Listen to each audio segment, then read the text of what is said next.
Hello दोस्तों, कैसे हैं आप सभी। आज जो है क्लास 10th के यानी उर्दू कैटेगरी के जितने भी बच्चे हैं उसके लिए है जो कि 100 प्रश्न जो है पूछा जाता है मैट्रिक के एग्जाम में। तो जितने भी जो है अभ्यास प्रश्न हैं वो देखने वाले हैं। अगर आप ने 4 चैप्टर मतलब कंप्लीट हो गया, अगर आप जो है अभी तक नहीं देखे हैं तो जो है प्लेलिस्ट इसका बना हुआ है, जाके देख सकते हैं मेरे चैनल पे। आप अगर जब पहली बार देख रहे हैं तो चैनल को जरूर सब्सक्राइब कीजिएगा। सभी चैप्टर के इसी प्रकार जो है सभी सब्जेक्ट का देखने वाले हैं, तो चैनल को जब सब्सक्राइब जरूर कीजिएगा ताकि आने वाले वीडियो जो है आपसे मिस ना हो जाए।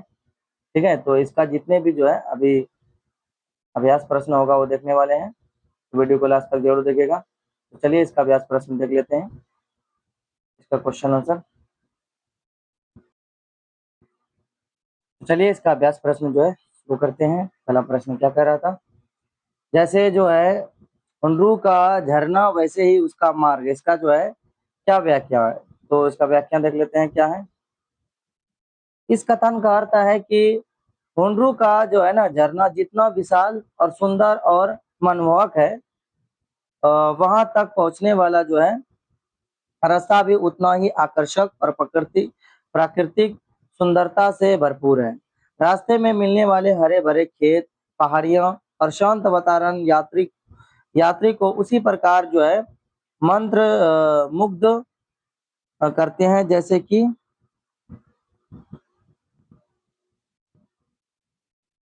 झरना का दृश्य। यानी कि साधन और माध्य यानी झरना दोनों ही श्रेष्ठ हैं। इसका आंसर ये लिख लीजिएगा। चलिए अब नेक्स्ट, हुंडरू का झरना कैसे बनता है। तो हुंडरू का झरना जो है स्वर्णरेखा नदी के उद्गम स्थान से लगभग 50 मील दूर है।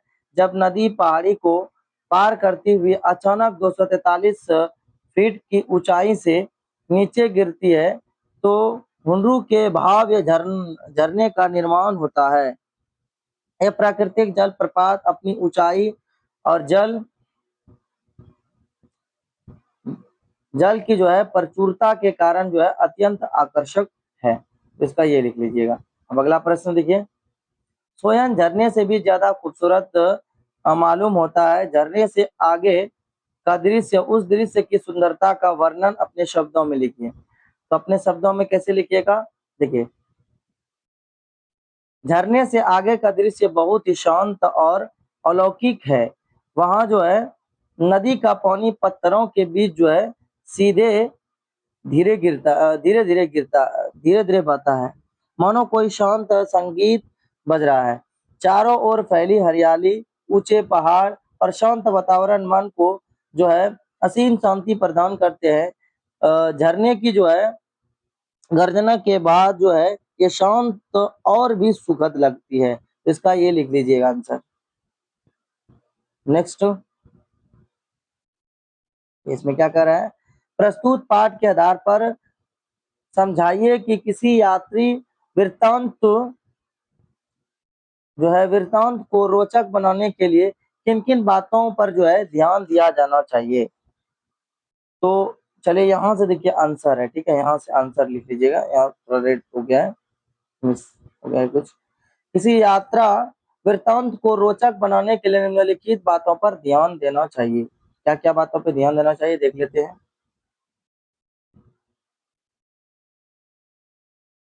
वहां के प्राकृतिक सौंदर्य का सजीव चित्रण करना चाहिए। भाषा सरल और स्पष्ट और प्रवाहनीय होना चाहिए। मार्ग के अनुभवों और स्थानीय संस्कृति का उल्लेख करना चाहिए। लेखक के व्यक्तिगत अनुभवों और भावनाओं का समावेश होना चाहिए। तो ये लिख लीजिएगा। इसमें से कौन सा वर्णन आपको अच्छा लगता है। मुझे का वाला, ठीक है, मुझे का वाला जो है लगा था। ठीक है, जैसे सांप, हरिन और बाघ की जो है उपमा वाली ज्यादा अच्छा लगता है। इसका कारण है ये है कि इसमें जो है अलंकारों की सुंदर प्रयोग किया गया है। सांप, हिरण और बाघ की तुलना करने से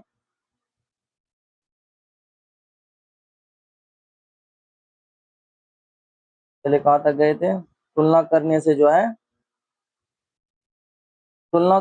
है झरने क्या होती है, झरना की गति और उसकी शक्ति का जीवंत चित्रण आंखों के सामने उभर आता है, जो है पढ़ने में अधिक प्रभावशाली लगता है। ठीक है, तो इसका आंसर ये लिख लीजिएगा। अब पाठ से आगे भी कुछ प्रश्न दिया हुआ था, ठीक है, तो उसको भी लिख लेते हैं। अपने किसी गांव, शहर या यात्रा का वर्णन कीजिए। पिछले वर्ष मुझे राजगीर जाने का अवसर मिला। वहां की पहाड़ियों के बीच जो है रज्जू मार्ग का सफर बहुत ही रोमांचक था।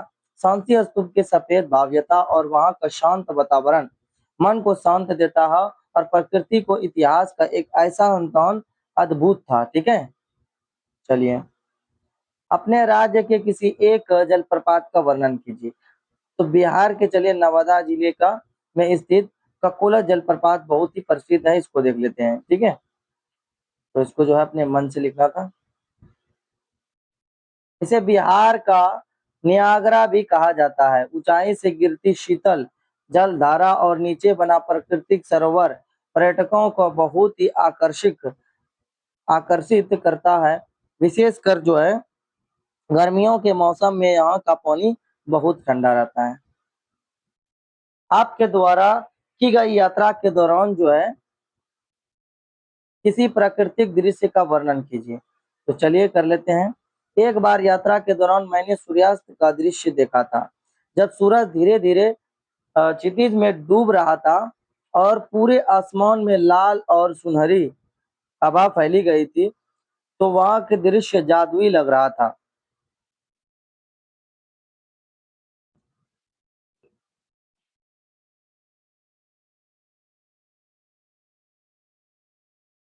जादुई लग रहा था।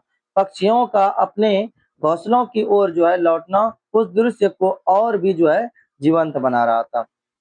अब गतिविधि से भी जो है आता है प्रश्न, तो यहाँ पे भी देख लेते हैं। बिहार के दर्शनीय स्थलों की सूची और तुलनात्मक वर्णन कीजिए।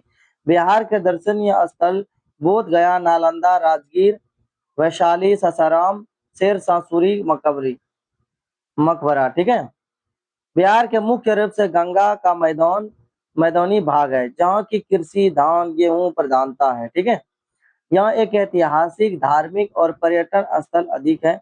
इसके विपरीत झारखंड पठारी क्षेत्र, जहाँ घने जंगल, खनिज और जो है जलप्रपातों और भरमार है। बिहार का जो है ना बिहार को क्या कहा था, ज्ञान की भूमि है। तो झारखंड प्राकृतिक और संपदा की। ठीक है, चलिए।